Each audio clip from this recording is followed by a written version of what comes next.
Did you know that over 60% of people who escape a narcissistic relationship develop symptoms almost identical to post-traumatic stress disorder? That means more than half of survivors keep reliving the abuse long after the narcissist has moved on. The relationship ends, but the scars remain. And here's what's even more alarming. According to a Harvard study, emotional wounds from toxic relationships can rewire your brain's neural pathways in the same way as drug addiction.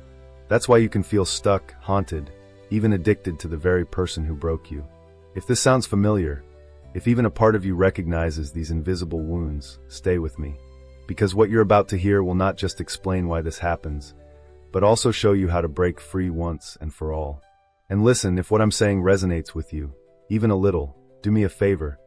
Hit like, share this video, drop a thank you in the comments, or subscribe. It changes everything for the journey ahead. Carl Jung once said that the meeting of two personalities is like the contact of two chemical substances. If there is any reaction, both are transformed. But what happens when one of those substances is toxic? When you have crossed paths with a narcissist, the reaction doesn't simply fade when they walk away. Freud noticed long ago that unresolved psychic wounds remain buried in the unconscious, resurfacing years later in the form of anxiety, compulsions, even physical illness. Modern neuroscience confirms this. Studies from Harvard show that emotional trauma can rewire neural pathways, creating patterns of rumination that play on repeat long after the relationship ends. You may think you're free, but your brain keeps reliving the same story. Here is the cruel irony. Once a narcissist has moved on, you expect the pain to diminish. But for many, it intensifies. Researchers estimate that nearly 60% of those leaving a narcissistic relationship experience what psychologists call post-traumatic relationship syndrome, a condition strikingly similar to PTSD. Flashbacks, obsessive thinking, even a longing for the abuser are common. You ask yourself, how is it possible to miss someone who caused so much pain? Seneca warned us of this paradox 2,000 years ago. We suffer more in imagination than in reality. And this is precisely the invisible wound. The mind keeps recreating what the body has already escaped. Think of it as a psychological echo. The narcissist is gone, but their voice still speaks in your head. You hear their criticism when you look in the mirror. You feel their absence when you sit in silence. Jung described the shadow, the unseen part of ourselves shaped by trauma and repression. The narcissist feeds that shadow, then leaves you to wrestle with it alone. You may even start believing that their distorted view of you is true. This is the scar they leave, not just on your heart, but on your very sense of identity. Science tells us why this happens. The brain's reward system, fueled by dopamine, doesn't distinguish between healthy love and toxic love.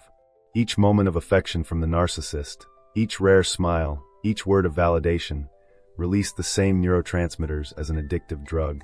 Then came the withdrawal, coldness, criticism, manipulation. This cycle of reward and deprivation is identical to the mechanism of gambling addiction.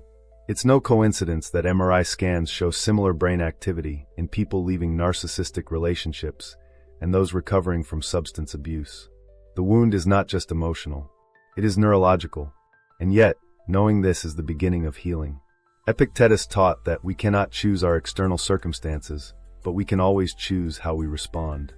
When you recognize that the scars left behind are not signs of weakness but proof of survival, something shifts. You see that the pain is not a mystery. It has an explanation rooted in psychology, philosophy, and biology.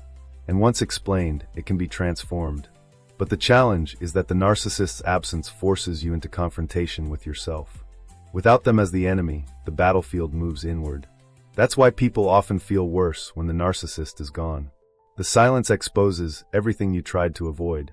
Here is where Jung's insight becomes crucial. He argued that wounds, if made conscious, can become sources of power. In other words, the scar does not vanish, but it can become the mark of transformation.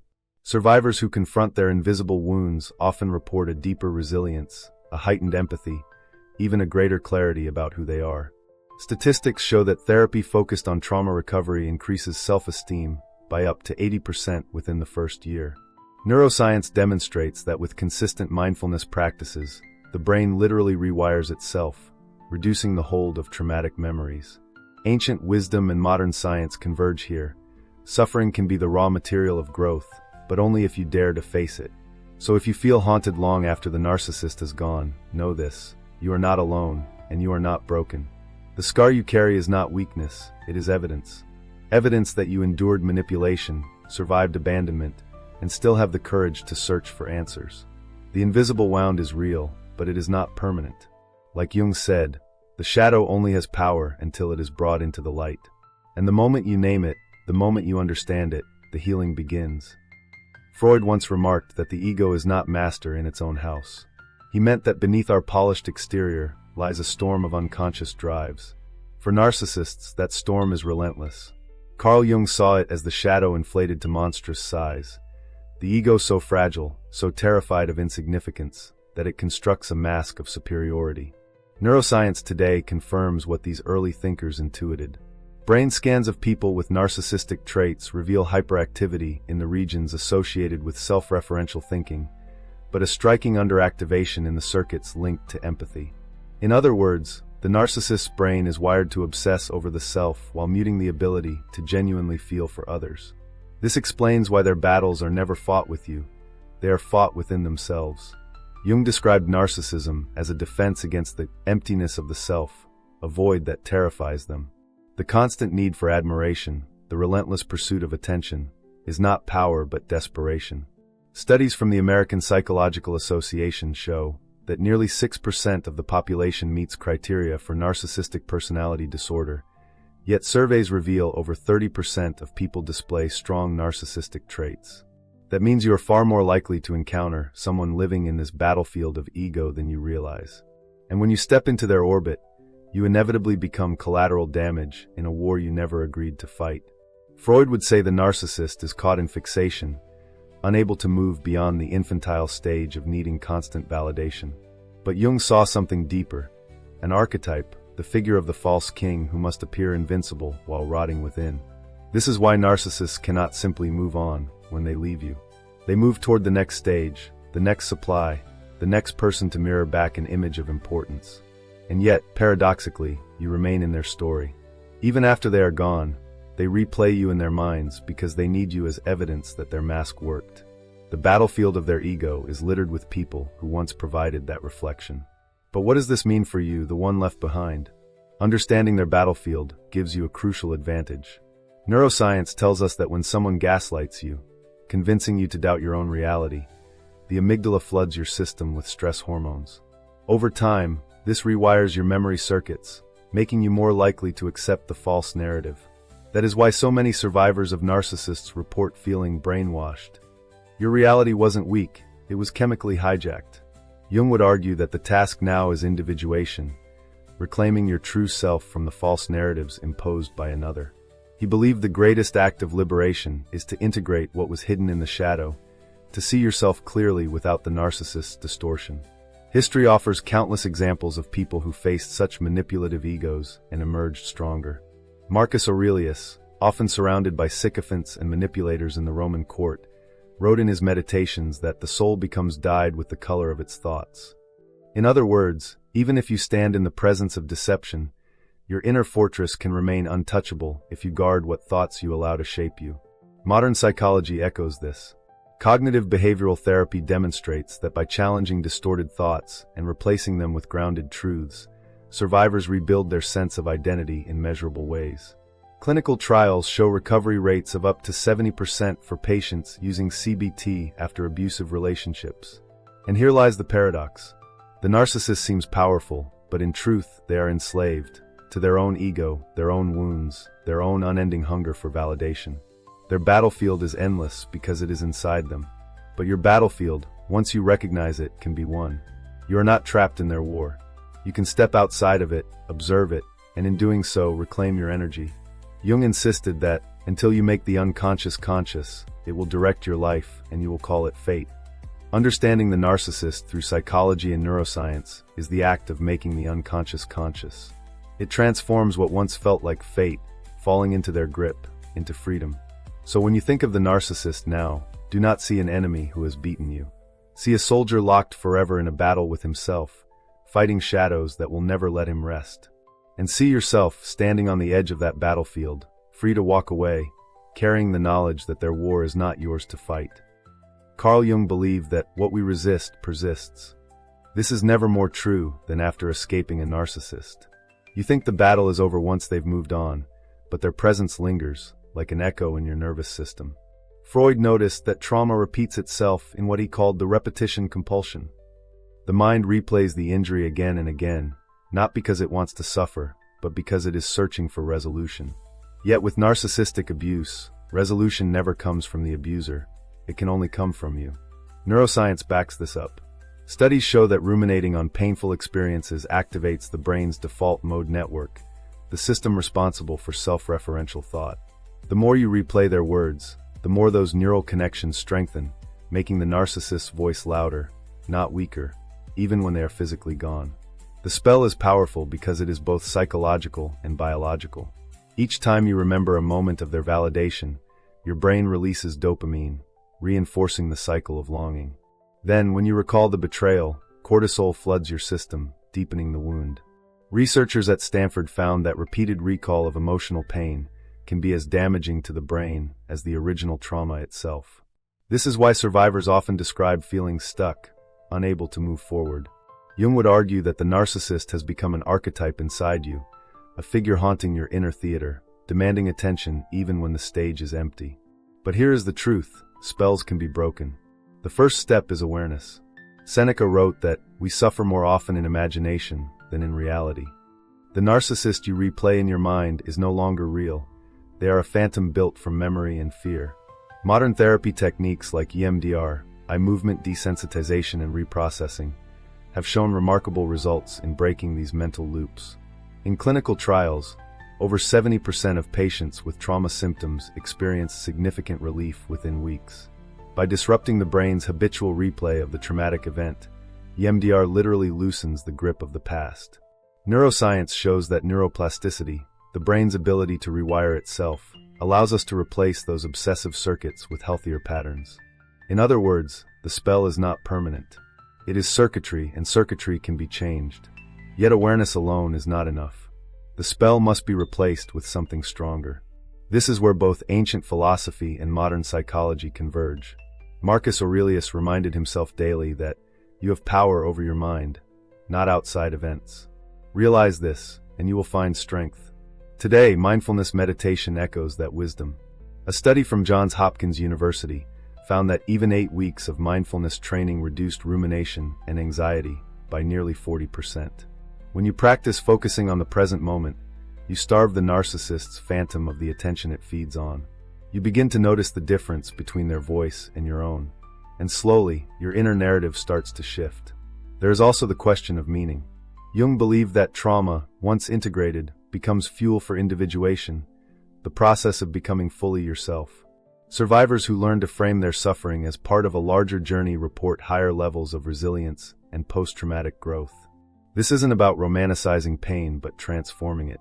Viktor Frankl, survivor of the Holocaust and founder of logotherapy, observed that in some way, suffering ceases to be suffering at the moment it finds a meaning. If you can see your entanglement with a narcissist not as wasted time, but as initiation into a deeper understanding of human nature, the spell begins to weaken. What once haunted you becomes a teacher. Finally, let us not forget the body. Trauma is not just in the mind.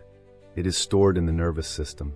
Bessel van der Kolk, author of The Body Keeps the Score, showed through decades of research that practices like breathwork, yoga, and somatic therapy are essential for breaking the cycle. Survivors who engaged in regular body-based healing reported a 60% reduction in trauma symptoms compared to talk therapy alone. By calming the body, you send new signals to the brain. The danger is over, the spell is breaking, you are free. So if you find yourself reliving the narcissist in your mind, know this. It is not weakness, it is a symptom of the wound. But wounds can heal. The phantom is not permanent. Every time you redirect your focus, every time you breathe through the pain, every time you remind yourself that their voice is not your voice, you chip away at the illusion. And one day the spell shatters. You wake up and realize the narcissist is no longer living rent-free in your mind. The silence they left behind no longer terrifies you, it liberates you. Carl Jung once said that, "I am not what happened to me. I am what I choose to become." Few sentences carry more weight for those emerging from the ashes of a narcissistic relationship. Because after the storm, you face a haunting question. Who am I now? The narcissist tried to rewrite your story, bend your identity to fit their narrative. They made you doubt your worth, your memory, your very reality. When they leave, the silence feels like standing in the ruins of a city you once lived in. The walls are broken, the streets are empty, and you don't recognize the place. Yet this is the paradox. Those ruins are not just a sign of destruction, they are the foundation for something new. The moment you ask yourself, "Who am I without them?" is the moment you step from victim to architect. Psychologists have studied this transformation. Research on post-traumatic growth shows that nearly 70% of people who endure severe emotional trauma report positive life changes after recovery, greater inner strength, deeper relationships, and a clearer sense of priorities. In other words, pain is not just something to survive, it can be raw material for rebuilding. Viktor Frankl, who endured the horrors of Auschwitz, wrote that between stimulus and response there is a space.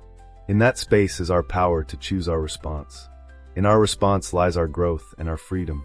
Narcissists tried to erase that space, making you react instead of respond. Reclaiming it is your first act as architect of your life. Identity, after narcissistic abuse, often feels fragmented. Freud would call it a fractured ego, battered by manipulation. But Jung would call it an initiation, forcing the unconscious into the light. When the narcissist imposed their version of you, weak, dependent, flawed, they awakened a shadow within you that demands integration. This is why many survivors feel they've lost themselves, yet also describe a strange hunger to rediscover who they really are. That hunger is not a weakness. It is the call to rebuild. And rebuilding begins not by returning to who you were before, but by creating someone new, someone stronger, someone who has seen the abyss and chosen to rise from it. Ancient wisdom provides a map for this. Marcus Aurelius, living in the corrupt Roman court, reminded himself daily, "You have power over your mind, not outside events. Realize this, and you will find strength." The Stoics taught that external chaos cannot touch the inner citadel unless we allow it. The narcissist pierced that citadel, but now it is time to fortify it again. Neuroscience shows that rebuilding self-worth after emotional abuse is not just philosophical, it is measurable. Self-affirmation practices, journaling, and goal-setting activate the brain's prefrontal cortex, the center of decision-making and self-regulation. Over time, this rewiring strengthens your capacity to resist manipulation and restore agency. But rebuilding is not only intellectual, it is deeply practical. Survivors who create new routines, explore passions that were suppressed, or reconnect with neglected friendships show faster recovery rates than those who remain isolated.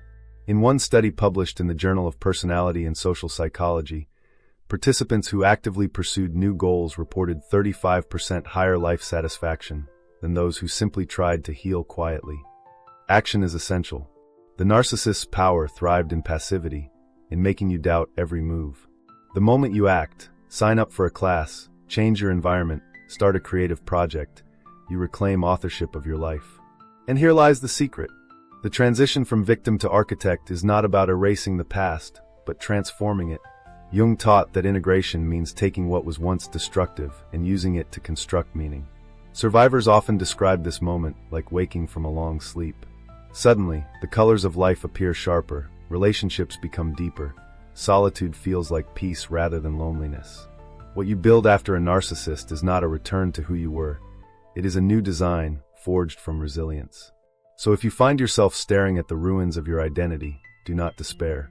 The ruins are the proof that you survived, and they are also the foundation stones for what comes next. The narcissist wanted you to remain a character in their story, but you are the architect now, and the story is yours to write. And when you rise, not in spite of the scars but because of them, you embody what Jung called the individuation process, the becoming of the self that was always waiting to emerge. Marcus Aurelius once wrote in his Meditations, "You have power over your mind, not outside events. Realize this, and you will find strength." Those words, penned nearly 2,000 years ago, could be read today as a prescription for anyone healing after a narcissist. Because once the narcissist is gone, the true battle is no longer with them. It is with the mind they tried to hijack. Here, Stoic wisdom meets modern psychology, and together they offer not just healing, but victory. The Stoics understood something modern neuroscience has only recently confirmed, that suffering does not come from events themselves, but from our interpretation of them.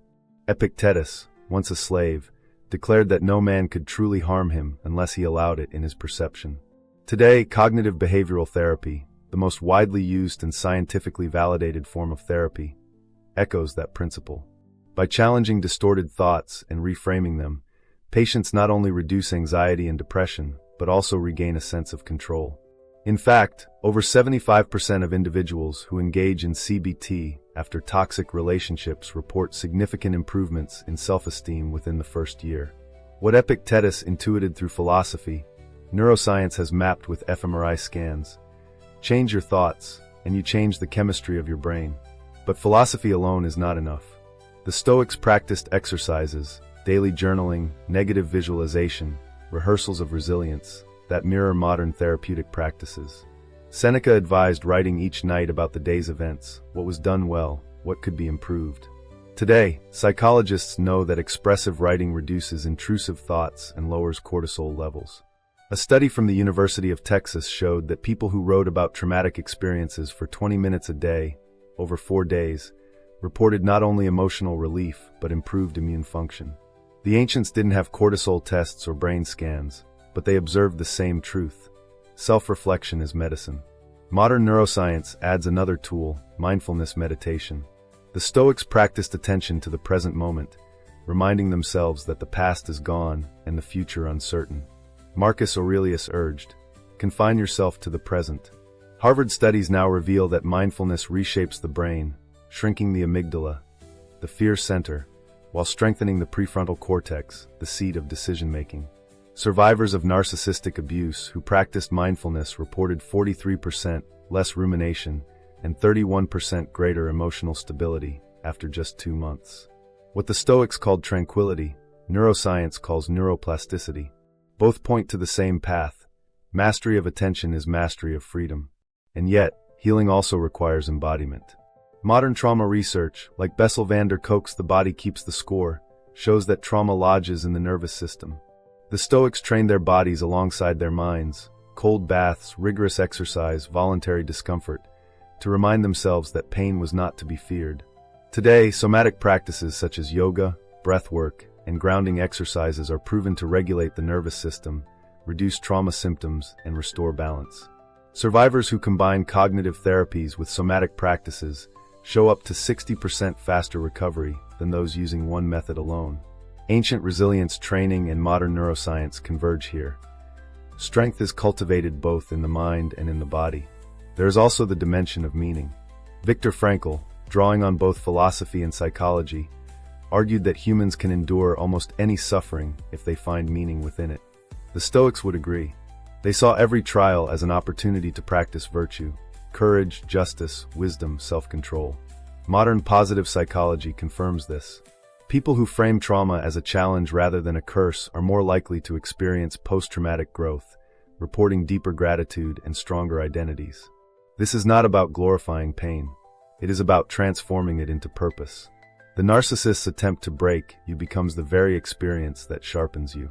And finally, community. The Stoics gathered in circles, in dialogues, in mentorships. They believed wisdom was best practiced in fellowship. Today, group therapy and survivor communities demonstrate measurable healing benefits. Sharing your story lowers feelings of isolation and normalizes the struggle. A meta-analysis of trauma recovery programs found that participants in group support were twice as likely to sustain long-term progress compared to those who worked alone. Healing, both ancient and modern wisdom agree, is not a solitary act but a shared journey. So when Stoicism meets modern psychology, we are offered not just coping strategies, but tools for transformation. Ancient wisdom provides the philosophy, neuroscience provides the map, psychology provides the practice. Together they form a bridge from survival to victory. You are not left with fragments of yourself. You are equipped with a toolkit forged across centuries of human struggle and science. The narcissist may have left scars, but with these tools, you do not just heal, you win. You emerge not as the same person who once suffered, but as someone remade, fortified, and unshakable. Carl Jung believed that there is no coming to consciousness without pain. The suffering left behind by a narcissist is not meaningless. It is the very fire through which the self is forged. Freud would call this sublimation, the channeling of pain into something higher. The Stoics would call it virtue, the practice of transforming wounds into wisdom. Modern neuroscience calls it post-traumatic growth, a measurable phenomenon where survivors do not just heal but rise into a new and more resilient identity. This is the final transformation, the point where you are no longer defined by what was done to you, but by what you choose to become. Let's look at the numbers. Studies on trauma survivors show that nearly 70% report some form of growth after adversity. Stronger values, deeper appreciation for life, more meaningful relationships.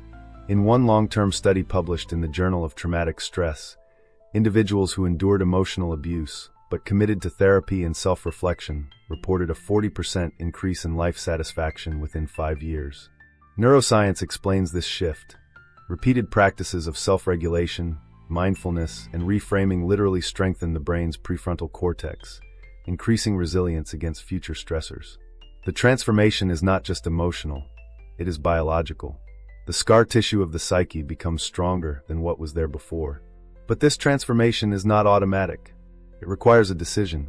Marcus Aurelius, who endured betrayal, illness, and endless political schemes, wrote, "The impediment to action advances action.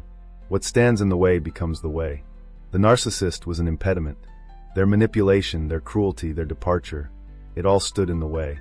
But now you can make it the way. The pain they left you with becomes the raw material for becoming unshakable. The Stoics would call this amor fati, the love of fate, not merely accepting what happened, but embracing it as essential to your growth. And here lies the paradox. The narcissist thought they broke you, but in reality, they became the unintentional teacher of your transformation. They forced you to confront your fears, to examine your boundaries, to discover the parts of yourself you had long neglected. Jung argued that only by confronting the shadow can we become whole. The narcissist pulled your shadow into the light, and now, instead of fearing it, you can integrate it. This integration is the moment you step fully into yourself, not the self they wanted you to be, but the self you were always meant to uncover. Transformation also requires embodiment. Survivors who engage in daily practices, whether journaling, meditation, or physical rituals, anchor their new identity in action. Neuroscientists call this experience-dependent neuroplasticity. Every choice you make reinforces who you are becoming. When you wake and breathe deeply instead of spiraling into thoughts of them, you are rewiring. When you set a boundary without guilt, you are rewiring. When you choose kindness toward yourself after years of criticism, you are rewiring. Over time, these small acts build a fortress of identity no narcissist can penetrate again. And then comes the most powerful step, sharing your transformation. Viktor Frankl wrote that happiness cannot be pursued, it must ensue. True healing ensues when you take what you've learned and give it meaning beyond yourself. Survivors who use their story to help others, whether in support groups, creative work, or advocacy, report the highest levels of resilience and fulfillment. Your scar, once a source of shame, becomes a symbol of survival, a beacon for others still lost in the fog. In this act, the narcissist's legacy dissolves entirely. They no longer own any part of your narrative, you do. This is what it means to be unshakable. Not that you feel no pain, but that pain no longer controls you. Not that you forget, but that memory no longer chains you. The narcissist may remain a chapter in your story, but you are the author now, and the story has moved on. You are no longer haunted, you are whole. And in becoming whole, you embody what Jung, Seneca, Epictetus, and Marcus Aurelius all pointed toward: the human capacity to rise above suffering, to turn wounds into wisdom, to become stronger in the broken places. So here you stand.